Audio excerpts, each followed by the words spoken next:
qui suivent les études des mercredis, cette image doit vous parler de quelque chose. De quoi donc? De l'Esprit Saint. Plus particulièrement, les dons. Voilà, les dons. Les dons et les manifestations. Voilà, je vais mettre tout ça dans la même catégorie, bien que tout à l'heure je vais un peu vous expliquer. Il y a les dons, il y a ce que l'on appelle les manifestations. Mais tout ça, c'est quelque chose qui est extraordinaire. C'est une richesse que Dieu nous donne. Mais ce thème, c'est quand même quelque chose aussi d'assez complexe. C'est complexe, pourquoi? Parce que tout le monde en a entendu parler de ça, non? Mais qu'est-ce que c'est réellement? Comment ça fonctionne? En tout cas, pas simplement dans l'Église, mais comment ça fonctionne au quotidien aussi? Est-ce que c'est réservé là, simplement dans certains endroits, etc., etc., etc. Pourquoi on se pose plein de questions sur ce sujet? Parce que lorsqu'on regarde aujourd'hui autour de nous, que ce soit dans certains écrits, dans certaines discussions avec les uns et les autres, ou même sur les réseaux sociaux, ou ailleurs, on pourrait même conclure et se dire, avec tout ce que l'on voit aujourd'hui, j'ai mis un gros point d'interrogation sur tout ce que l'on appelle dons spirituels ou manifestations spirituelles. Je doute de leur authenticité. Je suis sûr que ça vous arrive en voyant certaines manifestations. Et donc, d'un côté, on parle beaucoup de dons spirituels, mais souvent de manière à ne pas donner envie de les vivre, mais plutôt de faire un pas arrière. Lorsqu'on entend certains en parlant, on se dit « Oh là là là là là là, c'est un gros danger là ». Donc, on pourrait comprendre le scepticisme de certains qui disent « Je vais rester quand même prudent avec les dons spirituels ».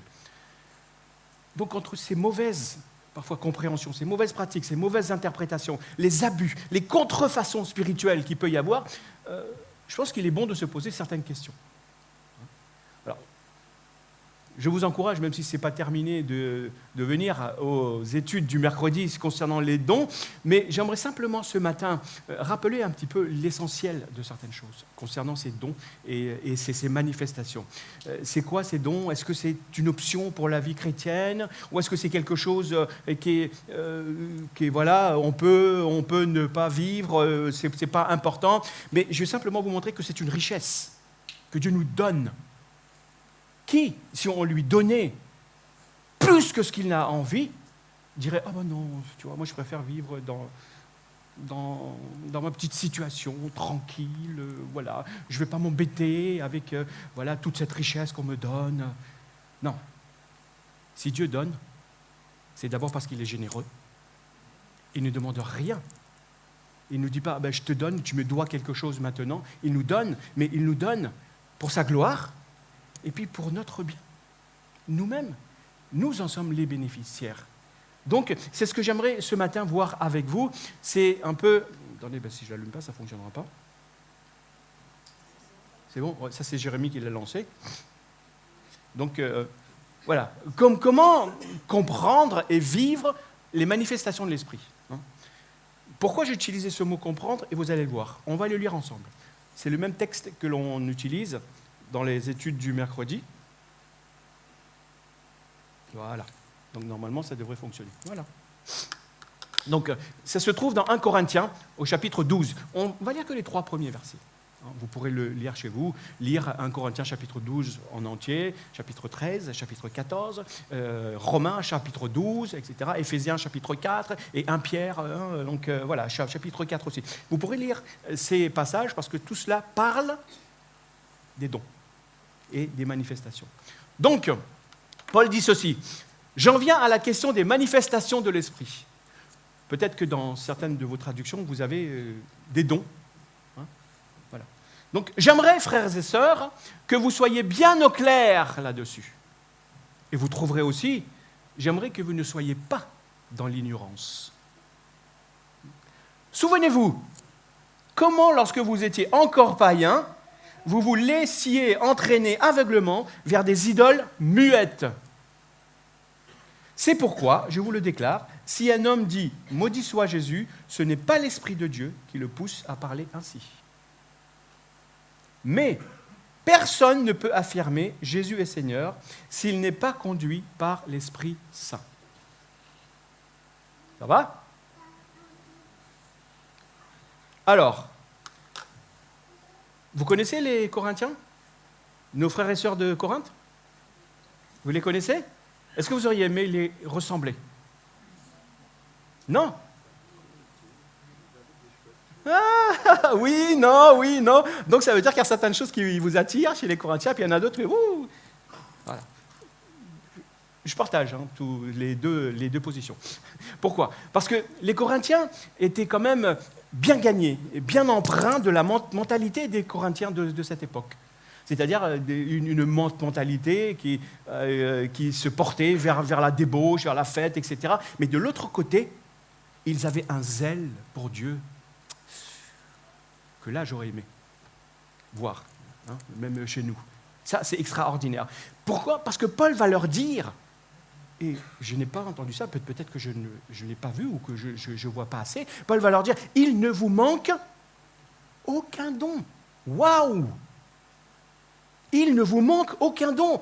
Qui ne voudrait pas voir ça dans son église? Qui ne voudrait pas vivre ça? Il ne vous manque aucun don, rien du tout. Cependant, ils avaient un problème. Et c'est ce pourquoi je sais que c'est peut-être ce problème-là qui nous fait dire attention. Le problème, c'est que quoi? C'est qu'il y avait du désordre chez eux. Il y avait du désordre dans leur façon de vivre les choses, dans leur culte, dans leur vie.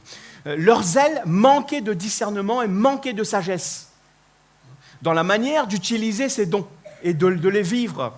Et il y avait un sacré désordre dans leur façon de faire. Souvent on dit ouais, c'est l'être qui compte, mais là c'est leur façon de faire que Paul va mettre en avant. Ils avaient de nombreux dons, il ne leur manquait rien, mais leur manière de les utiliser était quand même confuse. Ça apportait du trouble, et parfois même c'était contraire à ce que Dieu demandait. Mais, et là vous serez certainement d'accord avec moi, pour dire que ce n'est pas parce qu'il y a des abus, ce n'est pas parce qu'il y a des mélanges, des contrefaçons, que tout doit être rejeté. Vous êtes d'accord avec ça? Vous connaissez cette expression populaire qui dit « on ne jette pas le bébé avec l'eau du bain » ? Voilà. Il ne faut quand même pas tout rejeter. Pourquoi? Parce que le diable, il aime venir semer le trouble. Le diable, il ne crée rien. Il n'est pas créateur. Il ne fait que copier le diable. Il copie ce qui existe déjà. Est-ce qu'il y en a parmi vous qui ont déjà vu ou qui ont déjà entendu parler de l'euro, la monnaie euro mauricien? Ah bon? Vous n'en avez jamais entendu parler?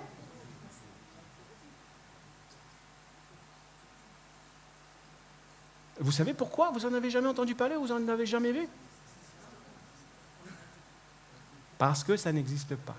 Donc, on ne peut pas avoir des faux euros mauriciens. Parce que ça n'existe pas. Il n'y a que des faux euros, parce que l'euro existe, n'est-ce pas? Est-ce que ça veut dire que s'il y a des faux euros, en Europe, on doit dire « Ah, il y a des euros, il y a des faux euros qui circulent, on va mettre tous les euros de côté, on va les retirer, parce que ça nous plombe notre économie, et il ne faut plus en utiliser du tout. » Qu'est-ce qu'on ferait? Qu'est-ce qu'on ferait? Ah, on aurait des gros problèmes, ne serait-ce que pour aller acheter notre pain tous les matins. Ça veut dire quoi? Qu'est-ce que je veux dire par là? Ça veut dire que plus il y a de faux qui circulent, cela veut dire qu'il y a un original quelque part qui a beaucoup de valeur. Parce qu'on ne va pas copier quelque chose qui n'a aucune valeur. Les douaniers le savent, ça. Est-ce que les multiples contrefaçons de quelque chose fait que l'original va perdre de sa valeur? Eh bien non, tout à fait, c'est tout à fait logique. Les faux ne font que prouver qu'il y a un original qui existe. Parce que sinon, voilà. C'est la même chose avec les dons et les manifestations spirituelles. C'est tout à fait la même chose. S'il y a des contrefaçons qui existent, cela veut dire qu'il y a de véritables manifestations, qu'il y a de véritables manifestations de l'esprit qui existent. Et cela montre bien que que ces manifestations, ce sont des choses qui sont réelles, qui existent. Donc il nous faut comprendre les richesses authentiques. Je dis bien les richesses authentiques de cela. C'est parce que le diable, il va essayer de créer des contrefaçons, des caricatures de quelque chose. Et il va déformer ce qui est vrai pour justement semer la confusion. Et beaucoup de chrétiens, aujourd'hui, je parle de chrétiens dans la sphère chrétienne, ils réagissent de la même manière. Lorsqu'ils voient ces abus, lorsqu'ils voient ces mauvaises pratiques, ces contrefaçons autour des manifestations spirituelles, ils en viennent à douter de l'existence même de ces manifestations, de ces dons que Dieu nous communique. Et ils commencent à croire que si Dieu est vraiment Dieu, s'il est véritablement Dieu, eh bien, il doit faire les choses comme nous, on aurait aimé qu'il le fasse, pour pouvoir dire « Ah ben oui, ça existe ». Mais Dieu ne fait pas les choses comme nous, on a envie. C'est nous qui avons besoin de comprendre comment lui fait les choses. C'est plutôt dans ce sens-là que l'on devrait vivre et apprendre, n'est-ce pas ? Et on devrait comprendre qui il est, comment il agit, comment il fonctionne. Voilà pourquoi il nous a donné sa parole et son esprit.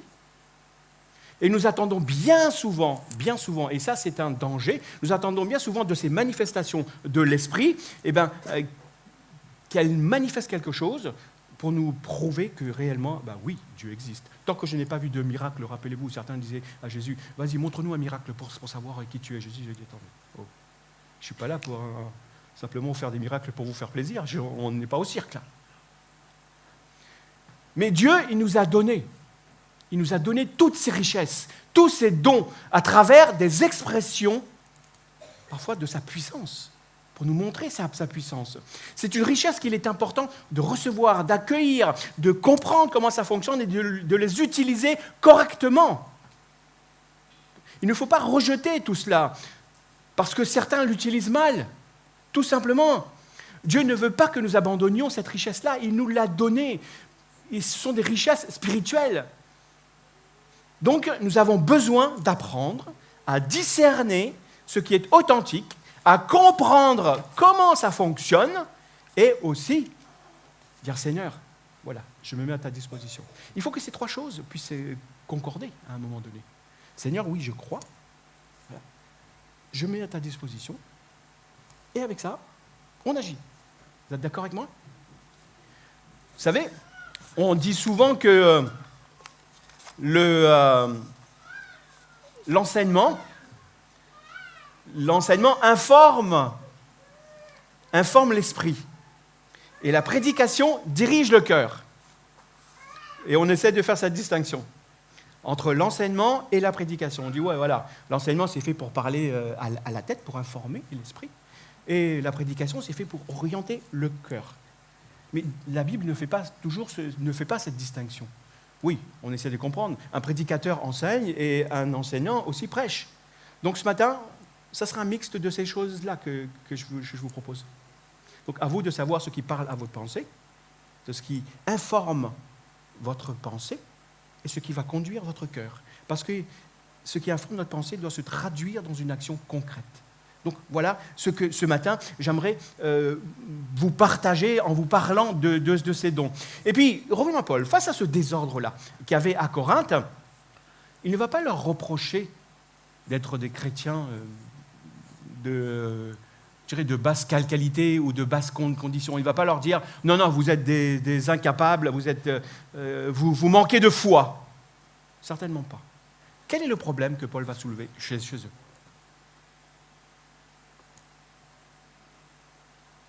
Le désordre, mais ce désordre provient d'où ? Un véritable problème. Le désordre, c'est la manifestation, encore une fois, pour utiliser ce mot, c'est le symptôme. Mais la racine de ce désordre, c'est quoi ? Et Paul va le dire, et c'est comme ça qu'il commence ce chapitre. Hein ? Ils sont mal informés. Oui, je ne veux pas que vous soyez dans l'ignorance, ou je veux que vous soyez au clair concernant les manifestations spirituelles. Donc le problème des Corinthiens n'était pas qu'ils ne priaient pas assez, mais qu'ils ne comprenaient pas. Ils étaient dans l'ignorance. Ils ne comprenaient pas bien ce que c'était ces manifestations d'esprit et comment ça fonctionnait. Et souvent, vous le remarquerez, aussi bien dans le domaine spirituel que dans notre vie quotidienne, l'ignorance est le plus grand obstacle qui nous empêche d'avancer. Et dans notre vie chrétienne, c'est un des plus grands obstacles et qui nous empêche de vivre pleinement ce que Dieu veut pour nous. Ce qui se comprend bien se vit bien. N'est-ce pas? Donc l'ignorance, cependant, ce n'est pas quelque chose d'insurmontable. Non, ce n'est pas insurmontable. C'est simplement une étape à franchir pour aller plus loin dans la connaissance et dans la compréhension. C'est l'humilité. L'humilité, en fait, dans l'ignorance, l'humilité, c'est quoi? Ça réside dans le fait de reconnaître qu'en fait, il y a certaines choses que je ne sais pas. Eh oui, et ça ne va pas faire de nous des gens les plus petits, les plus nuls, etc. Par contre, l'orgueil va nous empêcher souvent de reconnaître notre ignorance. Oh non, je sais. Et nous avons, pourquoi? Parce que nous avons peur qu'on dise de nous, oh, t'as vu? Il est quand même bizarre, ce gars. Il est idiot ou quoi? Mais il ne sait pas, il ne comprend pas. Pourtant, il n'y a rien de mal à reconnaître et à admettre que l'on ne sait pas tout dans tel ou tel domaine. Au contraire, c'est même le point de départ pour une croissance, pour la croissance spirituelle. Seigneur, je ne comprends pas. Aide-moi à comprendre, afin que je puisse le vivre correctement. Donc, et c'est ça le problème de l'humanité, de l'humanité. C'est que tout ce qu'il ignore et qui le dépasse, il le considère comme étrange, comme suspect. Et même parfois, il dit, bon, ça n'existe pas. Et Paul continue en rappelant aux Corinthiens quelque chose dans ce que l'on a lu. Il va dire, vous étiez autrefois des païens qui se laissaient entraîner aveuglement vers des idoles. Pourquoi Paul leur dit ça? Dans le cadre de leur ignorance ou dans le cadre des dons et des manifestations spirituelles. Autrement dit, Paul va leur dire, vous étiez attachés à des divinités muettes qui ne parlaient pas. Vous étiez attachés à toutes sortes de rites, vous fréquentiez avant une religion, aussi bien dans ses pratiques qu'il pouvait y avoir ce que vous appeliez des oracles, des prophéties, vous aviez des gens qui vous disaient des choses, mais toutes ces choses-là ne venaient pas du véritable Dieu. Non, c'était des mensonges. Moi, je vous parle d'un Dieu qui parle. C'est ça que je vous présente. Un Dieu qui parle, qui s'exprime, qui se manifeste, qui se montre.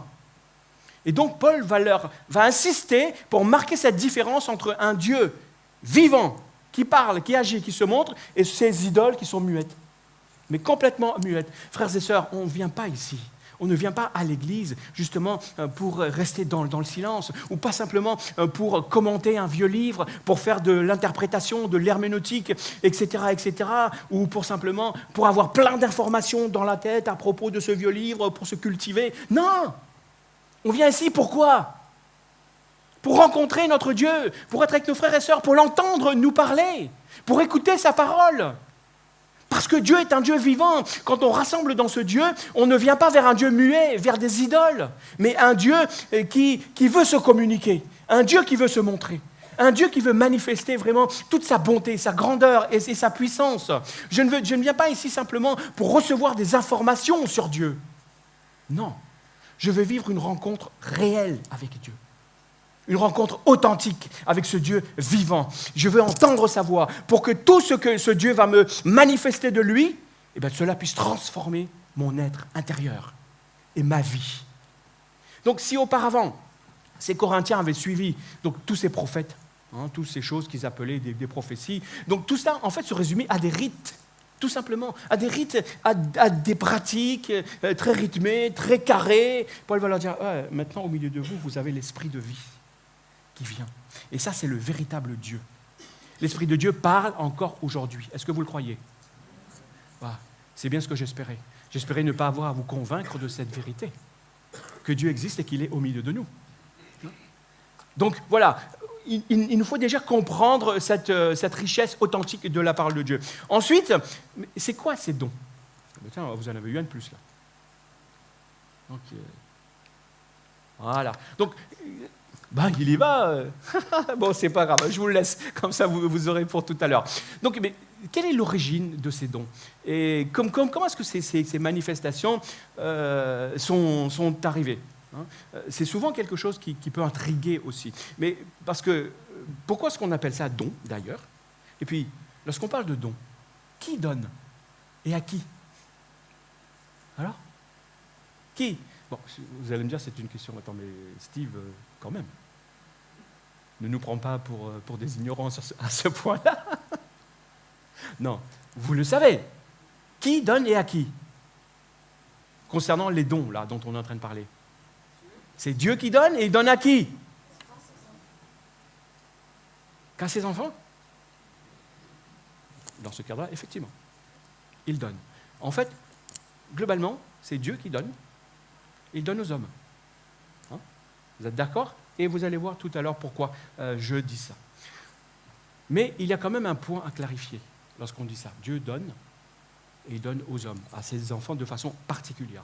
Pourquoi? Parce que dans cette idée de don-là, et surtout en français, lorsqu'on utilise ce mot, cette notion de don, ça peut porter à confusion. Parce que quoi? Beaucoup pensent que les dons, ces manifestations-là spirituelles, ont commencé d'abord dans le Nouveau Testament.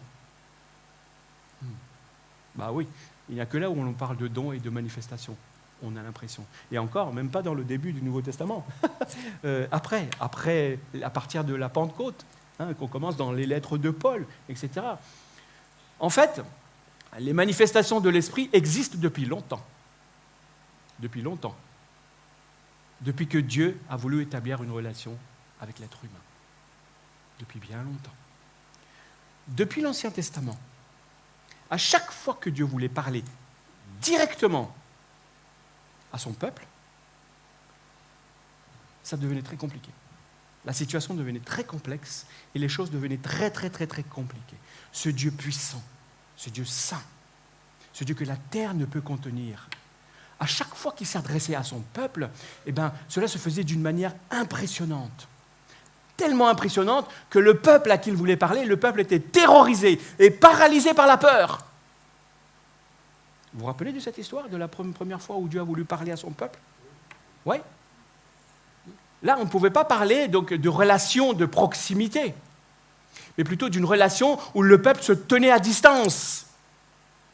Pourquoi? Parce que le peuple était terrifié. Au moment où Dieu avait rassemblé son peuple, il avait dit à Moïse, voilà, purifie le peuple, etc. Et puis tu les emmènes au pied de la montagne, je vais me révéler à eux et je vais leur parler. Vous pourrez lire ça dans Exode au chapitre 20. Le peuple arrive au mont Sinaï, au pied de là, et Dieu leur dit, purifiez-vous, il n'y a même pas les animaux, tout ça, il va falloir faire attention. Vous devez vous purifier, on doit toujours se purifier lorsqu'on rentre dans la présence de Dieu. C'est pour ça qu'on a l'Esprit aussi en nous. Et donc, lorsque vous lisez le texte de l'Exode au chapitre 20, il est dit que lorsque Dieu s'est mis à parler, lorsque Dieu s'est manifesté, comment le peuple l'a perçu? Le peuple entendait des tonnerres, comme le son des trompettes. Ils voyaient des éclairs. Et il y avait beaucoup de fumée qui enveloppait la montagne. Waouh! Et quand ils ont vu ça, ils ont été tellement terrifiés, ils ont dit, Moïse, non, attends, s'il te plaît, vas-y toi. Nous, on ne veut pas y aller. Vas-y toi, ça nous fait tellement peur. Parle avec Dieu, que Dieu te parle. Puis après, tu reviendras. Et puis toi, tu nous parleras. Tu nous raconteras, tu nous diras ce que Dieu t'a dit. Mais rassure-toi, on va obéir. On va obéir à ce que Dieu t'aura dit. Ne nous parle pas, Seigneur Dieu, directement. Sinon, on va mourir. Vous voyez ce que ça veut dire? Ça veut dire quoi? Ça veut dire que le peuple n'était pas prêt à recevoir une parole directe de Dieu à cause de la grandeur, de la majesté, de la sainteté de sa présence. On ne pouvait pas. Et c'est là que commence l'idée de médiation. Médiation, Moïse va servir donc de ce médiateur entre Dieu et le peuple.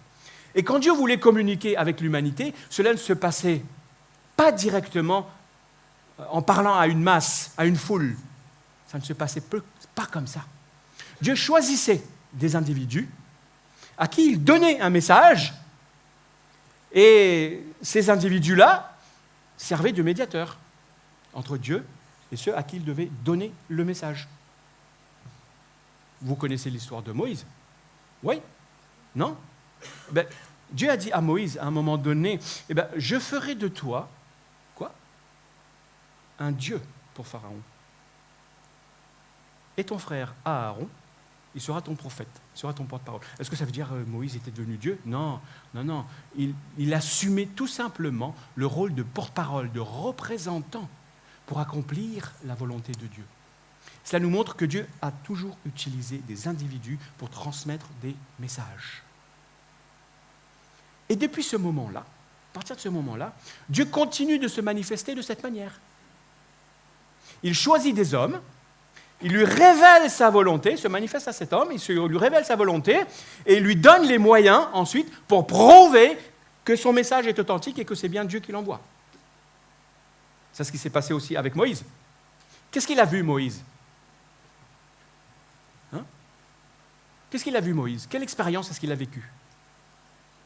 Il a vu le buisson ardent. Est-ce que Moïse a dit, pour prouver que c'est bien toi qui m'as parlé, je vais prendre le buisson ardent, je vais le ramener.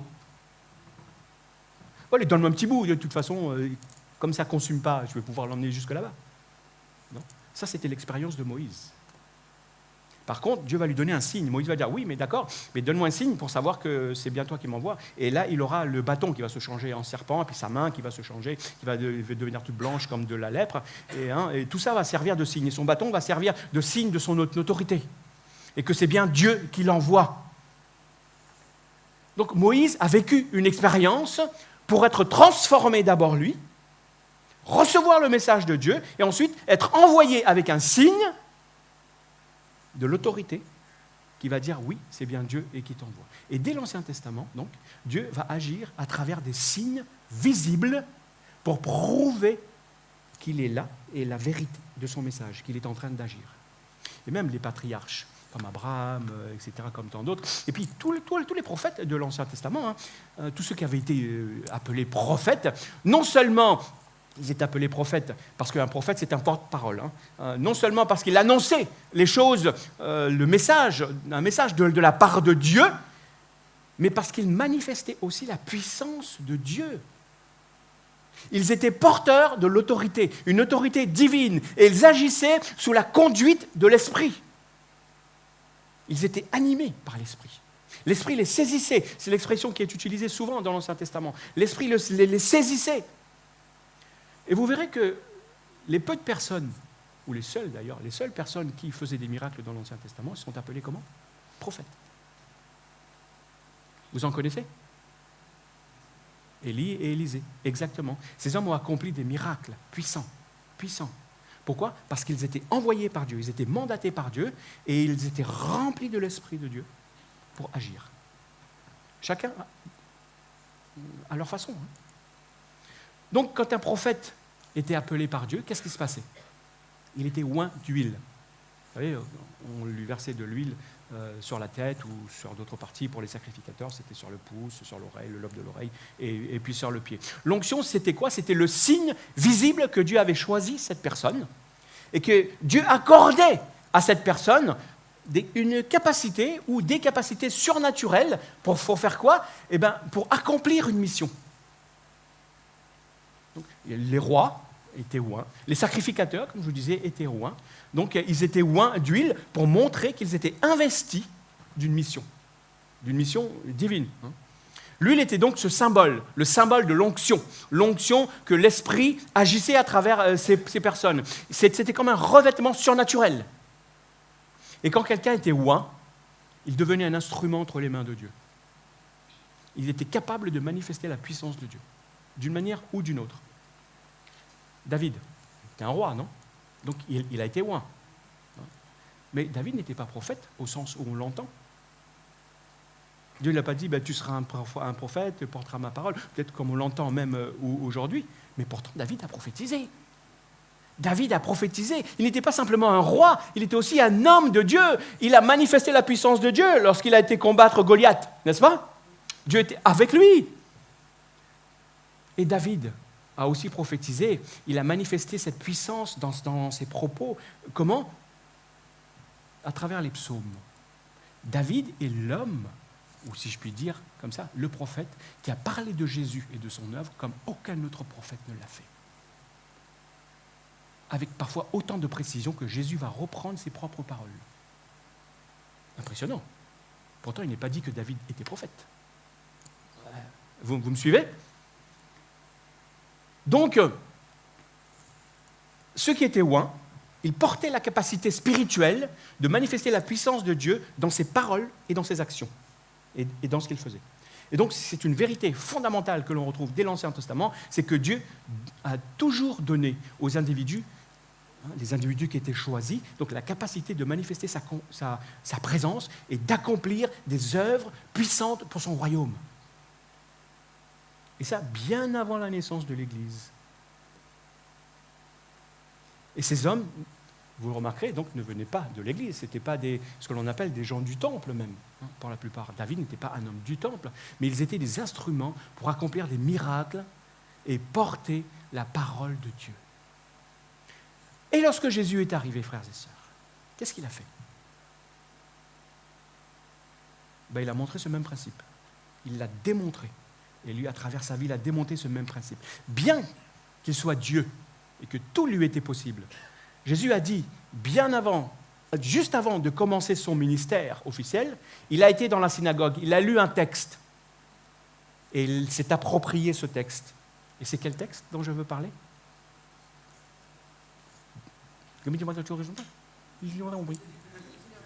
L'Esprit du Seigneur est sur moi et il m'a oint pour accomplir, etc. Ah, vous voyez le mot oint qui revient là ? Il m'a oint. Donc Jésus nous montre en fait qu'il faut être oint de l'Esprit pour accomplir vraiment la mission de Dieu et manifester sa puissance. Même si lui, il est Dieu. Il est notre exemple. Ce n'est pas un acte arbitraire qu'il a accompli là, Jésus, mais c'est un principe fondamental. L'onction est nécessaire pour accomplir la volonté de Dieu ici-bas et manifester sa puissance. C'est en inaugurant sa mission, voilà ce que Jésus dit. Il ne s'est pas contenté de dire « je suis Dieu, je suis le Messie qui vient ».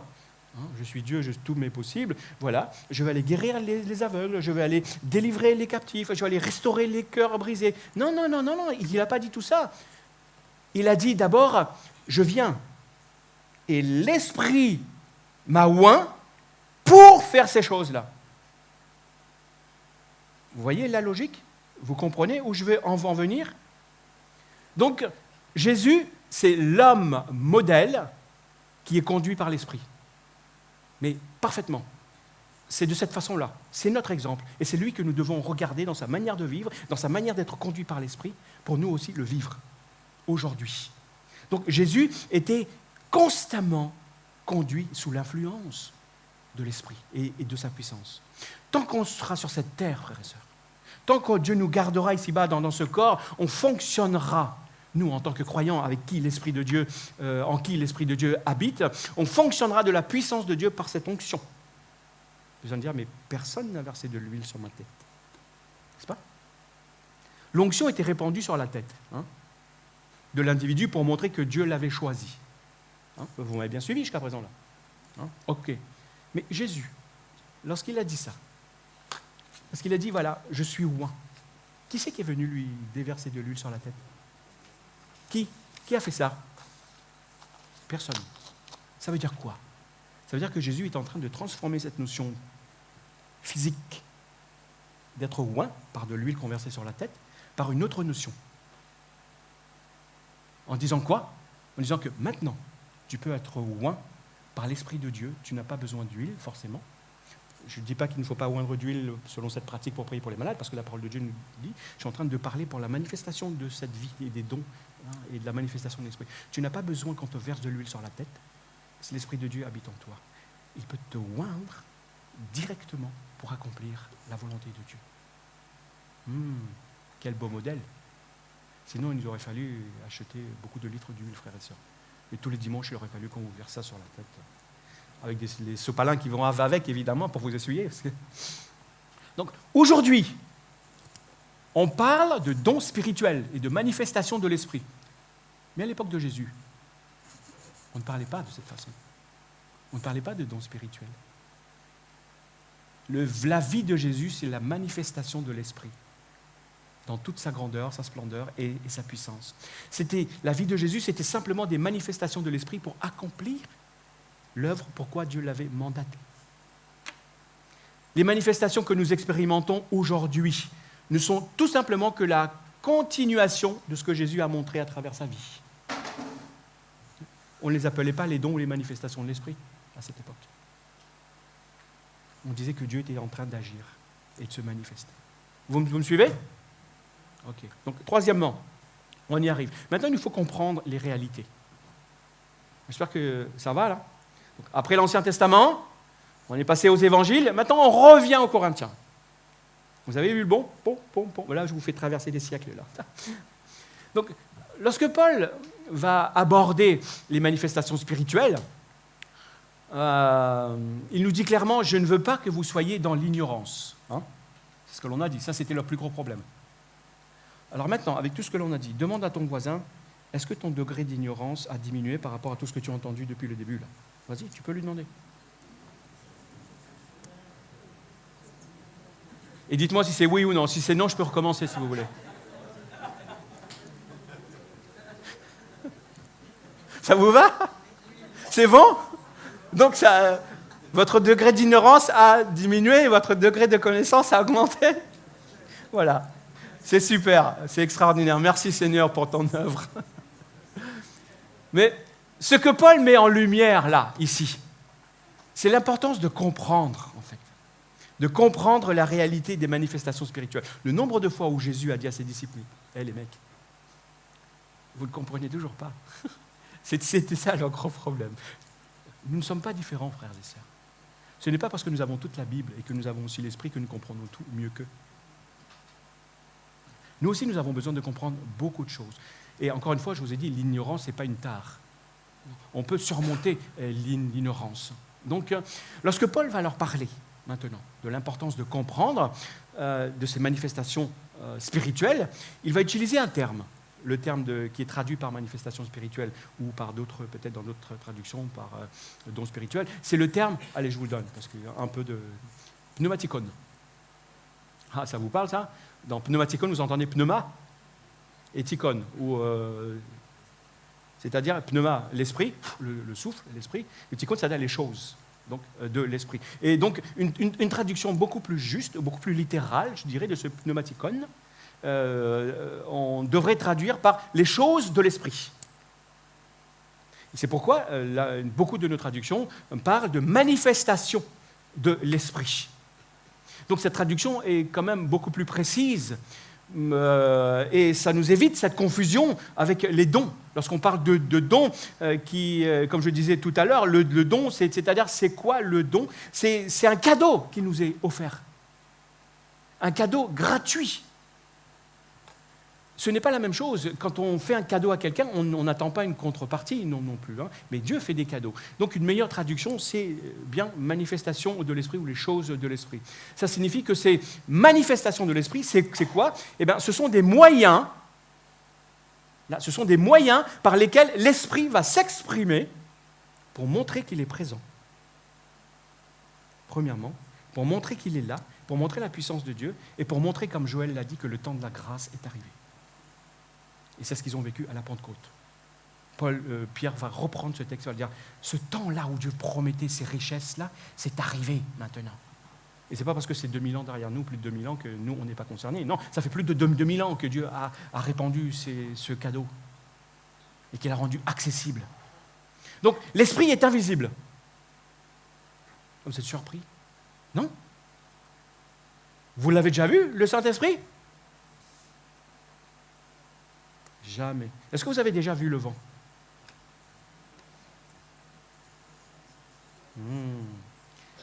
On ressent les effets du vent. Lorsque le vent traverse, par exemple, les arbres et les feuilles, etc., c'est le bruit que ça fait, c'est les effets. Ou lorsque ça rencontre un mur, un obstacle, c'est le bruit que ça va faire, les ondes, et qui vont venir jusqu'à nos oreilles, et on va dire « Ah, il y a du vent ». Mais le vent, personne ne l'a jamais vu. Vous ne pouvez pas me dire à quoi ça ressemble le vent. Personne ne peut me dire à quoi il ressemble le Saint-Esprit. La seule façon que l'Esprit a pour dire « je suis présent », eh bien, c'est de se manifester par ses actes de puissance, pour qu'on ne le confonde pas avec quelqu'un d'autre, avec toutes sortes d'esprits qui existent. Donc, nous ne pouvons pas le voir. Donc, pour savoir qu'il est là, il va utiliser des personnes qui sont loin. Vous comprenez bien maintenant? Qui sont loin, comme des instruments, pour manifester sa présence. Donc les pneumatikos, ou les pneumaticons, comme vous voulez, ne sont pas premièrement des cadeaux que l'on pourrait garder pour soi, parce que Dieu nous a fait d'autres cadeaux pour garder pour soi. Non, ce sont des manifestations par lesquelles le Saint-Esprit de Dieu se révèle aux hommes, montre qu'il est là. C'est la façon que l'Esprit utilise pour montrer sa grandeur et sa puissance. Ce n'est pas un don, encore une fois, qu'on peut dire, voilà, je sais don. C'est juste un moyen par lequel Dieu manifeste sa puissance et se fait connaître. À travers une parole, à travers une démonstration de puissance. Mais il est important aussi de noter que ces pneumatikos ou pneumaticon, ce n'est pas la même chose dans ce texte-là avec ce que Paul va parler dans Romains au chapitre 12. Paul, là, va utiliser un autre mot pour parler que l'on traduit par don aussi. C'est le mot charismata, qui vient du mot charis. Et ce mot signifie quoi? Ça veut dire une faveur imméritée. C'est une grâce que Dieu fait, que Dieu accorde. Et c'est quoi ces grâces? Eh bien, ce sont des dons, ce sont des cadeaux, ce ne sont pas des manifestations là visibles de l'esprit, mais ce sont des capacités. Ce sont des capacités qui vont nous permettre, à chacun, qui vont permettre à ceux qui vont en bénéficier, d'accomplir une tâche particulière. Aussi bien dans le corps du Christ qu'à l'extérieur. Donc ce sont des capacités intrinsèques, des puissances, des possibilités uniques que Dieu va donner à chacun pour accomplir soit une tâche, soit une fonction.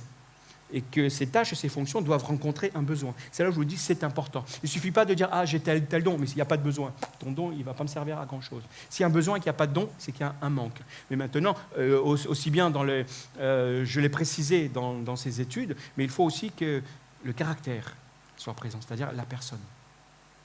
C'est le caractère, quelque part, qui prime sur les compétences pour pouvoir agir. Et ça, Dieu, voilà. Donc vous comprenez, vous voyez la différence entre ces dons, ces charismata et les pneumatikos? Oui ou non? On reprend? Non. Donc voilà, les pneumatikos, ce sont des manifestations et les charismata, ce sont des dons. Mais lorsqu'on parle de dons, généralement, c'est un peu cette grande catégorie que l'on appelle vraiment les charismes, et on peut tout mettre dedans, même les pneumatikos. Mais ils agissent de la même façon, ils se manifestent de façon différente. Le fonctionnement de Jésus sur la terre, comme je vous parlais tout à l'heure, je reviens un petit peu sur Jésus. C'est vraiment ce que l'on peut appeler les manifestations de l'Esprit. Jésus a vécu en montrant ce qu'un homme doit vivre, un homme qui est loin, en qui l'Esprit habite, comment il doit vivre en manifestant l'Esprit. Et c'est ce que Dieu attend de nous, de chacun de nous, frères et sœurs. De chacun de nous. Quel est le premier miracle qui nous est rapporté dans les évangiles, que Jésus a accompli? Bien sûr. Hein? L'eau changée en vin. Vous êtes d'accord que c'est un miracle?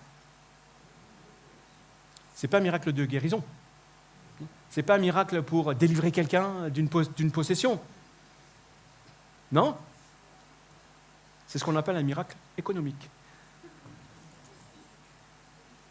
Ah ben bien sûr, c'est un miracle économique. Eh ouais. Et pourquoi est-ce que Jésus a fait ce miracle? Exactement, tout simplement. Pour manifester la présence et la puissance de Dieu et un message. Ce miracle illustre la volonté de Dieu d'offrir le meilleur, quelque chose de qualité par rapport à ce qui existe déjà, et de donner un sens à la vie. Et ce miracle montre également que l'Esprit de Dieu n'agit pas uniquement dans un milieu d'église. C'est quand même une manifestation de l'Esprit, là. Lorsque Paul parle de ces manifestations, il parle de ceux qui ont la possibilité d'accomplir des miracles. Et comment est-ce qu'on appelle ce que Jésus vient de faire là? Un miracle. Vous serez prêts le jour d'un mariage à dire « Oh là, il y a quelque chose qui ne va pas. Seigneur, utilise-moi pour accomplir ce miracle. » Mais qu'est-ce qui s'est passé quand Jésus a fait ce miracle? La transformation de l'eau en vin. C'était un signe donc de sa présence. Et Jean va souligner qu'après ce miracle-là, ses disciples crurent en lui. Donc ce miracle a conduit à ce que la foi de ses disciples soit affermie. Donc ceux qui en étaient témoins, bien sûr. Donc l'esprit n'est pas limité à nos rassemblements d'église, frères et sœurs. Eh non. Les manifestations de l'esprit ne sont pas limitées simplement au moment où l'on se rencontre. Nous, en tant que chrétiens, ils se manifestent aussi dans la vie quotidienne. Et c'est là où peut-être je vais bouleverser peut-être votre compréhension, ou peut-être apporter des éléments supplémentaires à cette compréhension de la manifestation de l'esprit. Donc, les dons et les manifestations de l'esprit ne sont pas confinés à l'Église. Ils peuvent se manifester partout, au travail, à la maison, dans une fête, lors d'un mariage, avec nos enfants. Ces manifestations de l'esprit ne sont pas réservées à nos moments dits, entre guillemets, spirituels. Elles doivent se manifester dans tous les aspects de notre vie. On peut les manifester. Est-ce que Dieu s'est dit, bon non, moi, je me manifeste qu'à l'Église? Oui, Dieu se manifeste de façon spécifique lorsque son peuple se rassemble. Mais il n'a jamais dit qu'il se manifestait que là. Et qu'on devait le manifester que là. L'esprit fonctionne là où il y a un besoin. Et il attend simplement de trouver quelqu'un.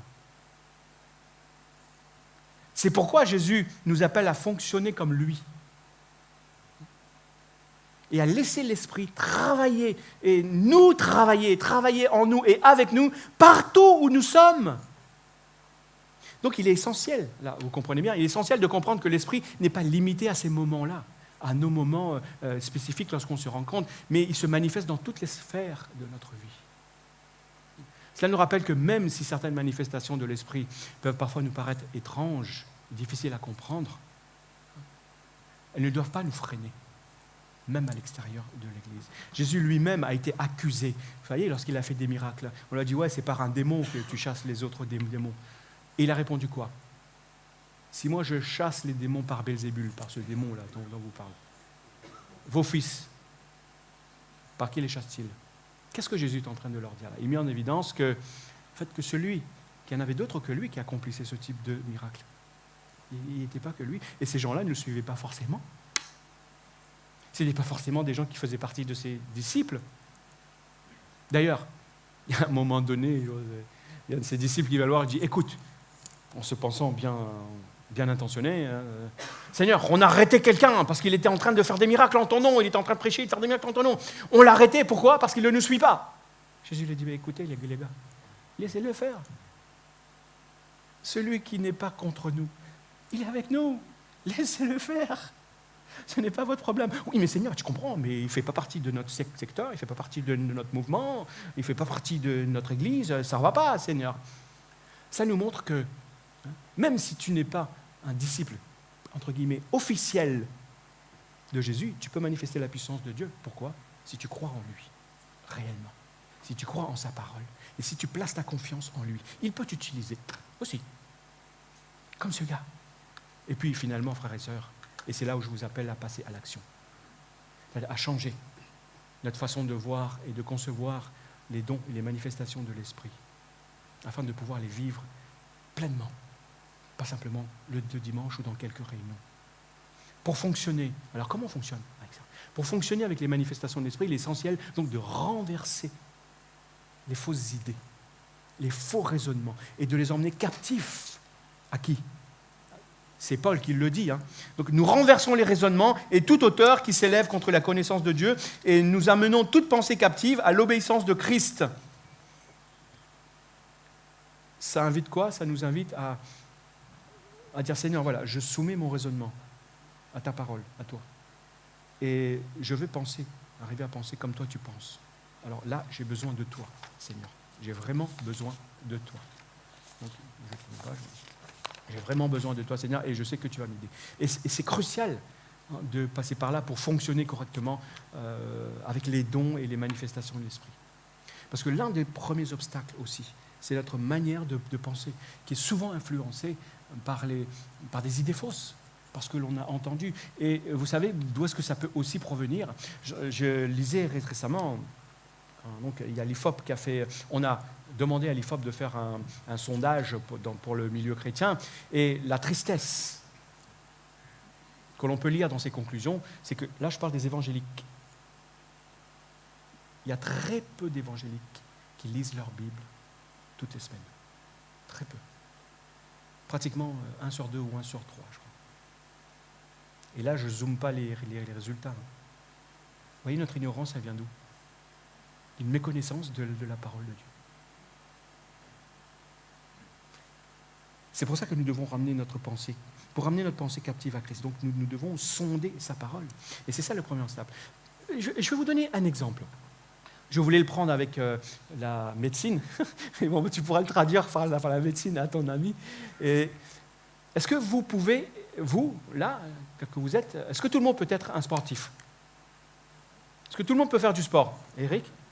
Oui, prof de sport. Est-ce que vous pensez que tout le monde peut devenir un sportif de haut niveau? Vous êtes sûr? Vous allez me dire, oui, c'est évident, c'est évident. Mais est-ce que tout le monde peut atteindre, si vous voulez, l'élite sportive? Pourquoi? Si on veut, la discipline, la pratique, l'entraînement. Et vous allez voir que, justement, tout ça, je vais vous emmener à changer ce raisonnement. Parce que, bien sûr, pour atteindre l'élite sportive, qu'est-ce qu'il faut? Ça requiert des prédispositions particulières. Eh oui. Bien sûr, il faut des aptitudes physiques exceptionnelles. Bien sûr, il faut aussi de la passion, il faut aimer ce sport, il faut suivre un entraînement régulier, ça demande certains sacrifices, il faut que le programme d'entraînement soit rigoureux. Pourtant, parmi tous ceux qui vont suivre ce même programme rigoureux, tout le monde ne deviendra pas un sportif. Pourquoi? Parce que sinon je le serais aussi.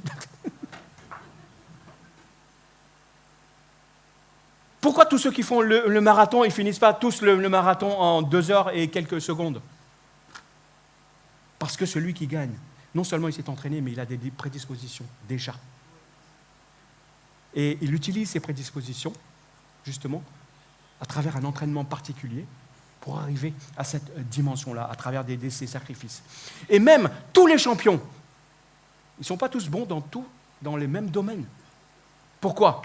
Ils ne sont pas tous des champions olympiques dans tous les domaines, dans les mêmes exercices. Pourtant, même s'ils utilisent les mêmes techniques d'entraînement.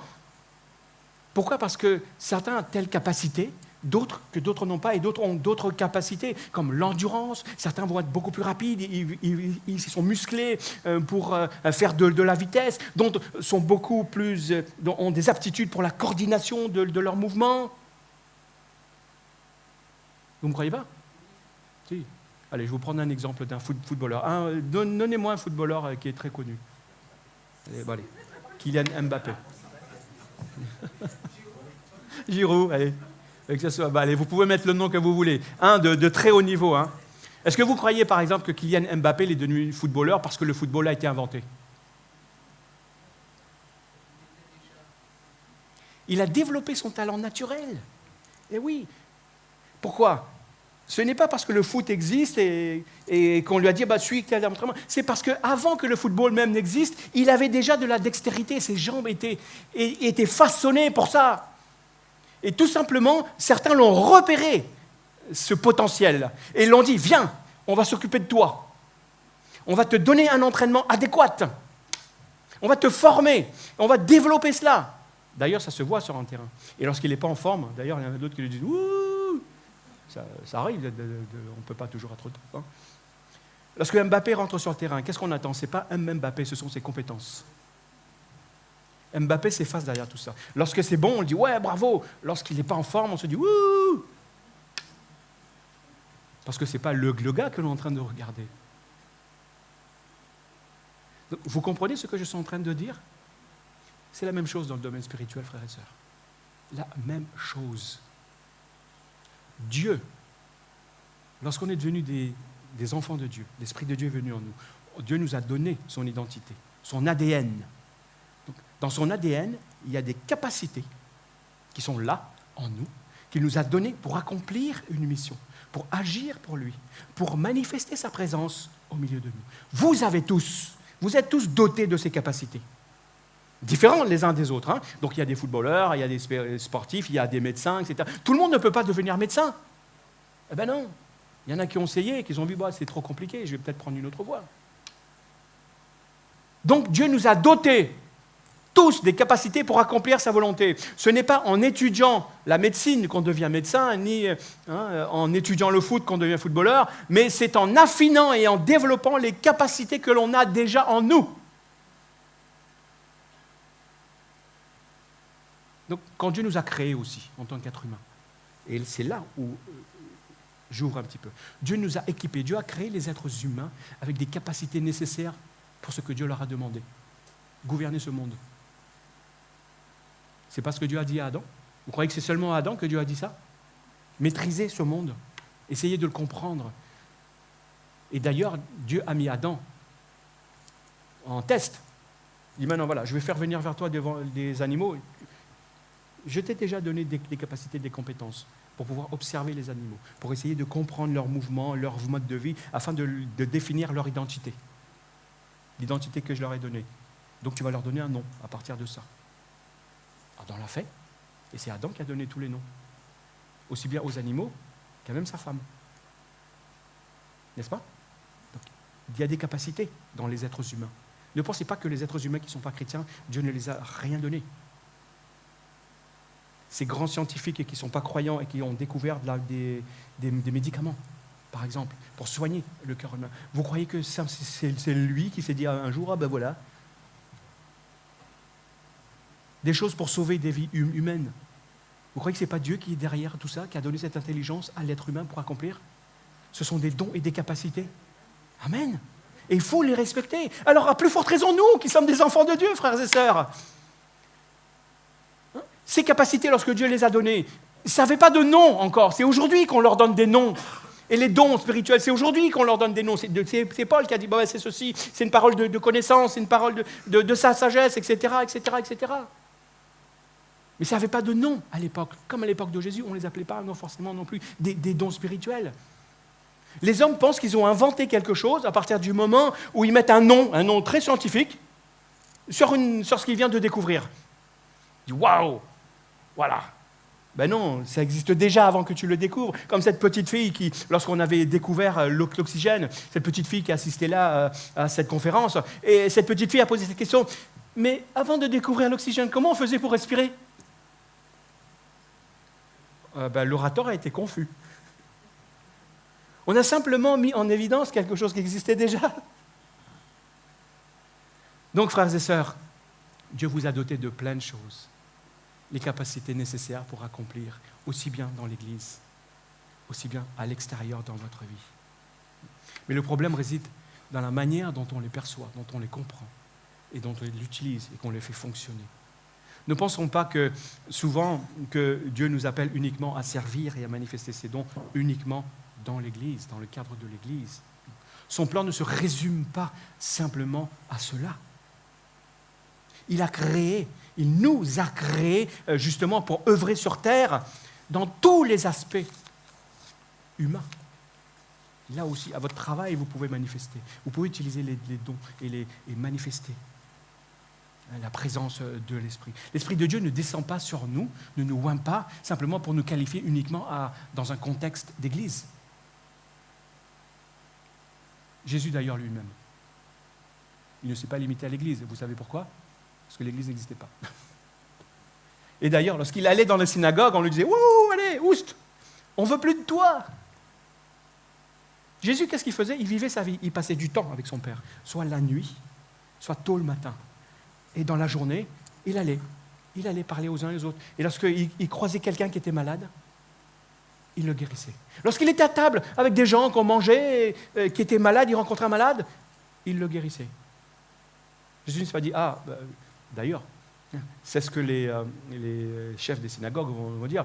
Mais il y a certains jours, certains moments spécifiques, il y a des endroits spécifiques pour faire ça. Venez là. Jésus disait, mais écoutez, pourquoi vous enfermez? Et c'est ce qu'il va dire aux pharisiens. En fait, ces exemples nous montrent que la plupart des dons et des manifestations spirituelles ne doivent pas se limiter au moment de culte, au rassemblement chrétien. Je dis la plupart parce qu'il y a certains dons, au moins ne serait-ce que le don, les langues, ça n'a son sens que dans l'Église parce que ça a aussi besoin d'interprétation. Sinon, pratiquement tous les autres, vous pouvez l'exercer aussi à l'extérieur. Vous allez dire, mais à quoi ça sert l'Église? L'Église, ça sert justement à apprendre à les utiliser, à apprendre à les faire fonctionner et à apprendre à les affiner et à les utiliser, effectivement, pour édifier l'Église. Et c'est pour ça que Jésus va dire aux pharisiens, vous ne comprenez ni la loi ni la puissance de Dieu. Il ne suffit pas de comprendre un texte. Ça ne suffit pas. Il faut aussi comprendre l'auteur du texte. À ce moment-là, on comprend mieux le texte. Et on comprend aussi sa puissance et sa manière de fonctionner. Donc il est important pour nous, chrétiens, de ne pas considérer les dons et les manifestations de l'Église uniquement être utilisés là. Il faut commencer par là, bien sûr. Ce sont les expressions de l'esprit qui doivent être utilisées tout au long de notre vie, à la maison, au travail, du matin jusqu'au soir, avec nos enfants, avec nos collègues, dans nos interactions avec les autres. L'Église est le lieu où l'on apprend à les développer, à les repérer et à les développer, à les affiner et à les travailler et à les faire perfectionner. Mais l'usage de la plupart de ces dons doit être étendu au-delà de l'Église. Peut-être vous toucherez quelqu'un à l'extérieur de l'Église à travers cela, une personne qui ne mettra jamais les pieds dans l'Église. Donc les manifestations spirituelles sont là pour montrer au monde, aussi bien croyants que non croyants, que l'Esprit de Dieu est présent. Et que Dieu est un Dieu vivant et qu'il agit. C'est ce que Jésus va dire à Nathanaël. Lorsqu'il va voir Nathanaël, il dit, tiens, voici un homme, voici un Israélite, en qui, quoi? En qui il n'y a point de fraude. Quelqu'un qui est intègre. Comment on qualifierait ce don, selon Paul? La connaissance ou le discernement des esprits. Donc voilà, ça s'englobe dans ces manifestations dans la catégorie des dons, des manifestations de révélation. Jésus n'était pas dans l'Église lorsqu'il a manifesté ça. N'est-ce pas? Et d'ailleurs, Jésus avait déjà expliqué, il l'avait dit tout au début, comme je vous l'ai dit tout à l'heure, l'Esprit de Dieu m'a oint pour ça, pour accomplir cela. Et qu'est-ce que Jésus va dire par la suite à ses disciples? Celui qui croit en moi, il accomplira les œuvres que je fais. C'est-à-dire, il accomplira les mêmes choses. Non seulement il accomplira les mêmes choses, mais il va en faire même des plus grandes que cela. Alors, frères et sœurs, la pratique des dons spirituels dépend de cette parole de Jésus. Est-ce que vous croyez? Est-ce que vous croyez que vous êtes capable, que Dieu vous a oint pour faire la même chose que Jésus? Et que Dieu vous a donné ce qu'il faut pour accomplir tout cela? Donc je vais demander au groupe de louanges de revenir et aux frères et sœurs d'aller se préparer. Donc les dons spirituels et les manifestations de l'Esprit sont essentiels, non seulement à l'Église, mais dans tous les aspects de votre quotidien, frères et sœurs. Et vous pouvez le manifester. Ils ne sont pas destinés à être des signes ou un statut privilégié, mais ce sont des moyens par lesquels Dieu se manifeste et accomplit sa volonté dans le monde. Donc nous devons être ouverts. Ça ne veut pas dire que nous pouvons faire tout et n'importe quoi. Attention, c'est là où les dangers arrivent. Quand ces choses ne sont pas soumises, d'abord à une communauté, pour l'exercer, pour le faire grandir. Et si on se met tout seul à faire les choses de son côté dehors, il faut quand même qu'il y ait un appui, qu'il y ait un accompagnement pour cela. Donc nous devons être ouverts aux manifestations et permettre à l'Esprit de nous utiliser lorsqu'il y a besoin. Que nous soyons ces instruments oints par Dieu pour manifester sa puissance et sa présence. Et si, frères et sœurs, ce message a soulevé des questions dans votre pensée, est-ce que c'est le cas? Est-ce que ça a suscité quelques questions ou certaines réflexions concernant ces dons, la manifestation de ces dons? Si c'est le cas, c'est que le travail de l'Esprit a déjà commencé et que moi j'ai fait ma part. Moi j'ai fait ma part et l'Esprit va continuer. L'Esprit va vous éclairer. L'Esprit va vous guider dans la vérité. Il ne trompe pas, il est l'Esprit de vérité. Mais vous devez permettre à l'Esprit de vous enseigner. Vous devez permettre à l'Esprit de transformer votre pensée. Vous devez permettre à l'Esprit de vous dire, voilà, mets ta foi en action maintenant, pour façonner et pour vivre ces dons et ces manifestations que je veux montrer. Je veux montrer ma puissance à travers tout ça. Pas simplement à l'Église, commence à l'Église. Oui, mais partout où tu iras, je pourrai me servir aussi de toi. Que le nom du Seigneur soit béni. Je vous invite à courber simplement vos fronts et peut-être 1, 2 personnes peuvent élever la voix et dire, Seigneur, merci.